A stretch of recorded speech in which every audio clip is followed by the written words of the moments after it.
আসসালামু আলাইকুম, কেমন আছেন সবাই? আশা করি সবাই ভালো আছেন। এখন আছি গুলশান 2। এখানে অনেক স্ট্রিট ফুড পাওয়া যায়, তো আমি দেখতেছি। তো দেখি কি কি খাবার আছে এখানে।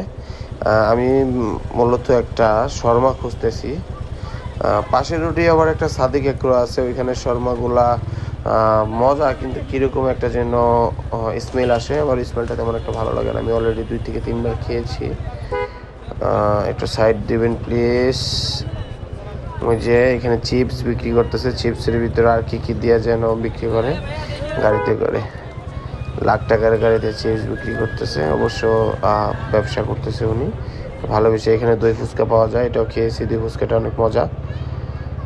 তো এখন সন্ধ্যা 6টা আপ, এখন পর্যন্ত মানুষ জমজমাট হয় নাই। এখানে মূলত মানুষ জমজমাট হয় 10টা-11টার পরে।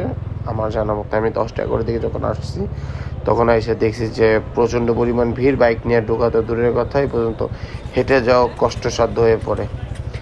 আর এখানে এই যে শর্মার দোকানটা, এখানে প্রতি পিস শর্মা 100 টাকা করে বিক্রি করে।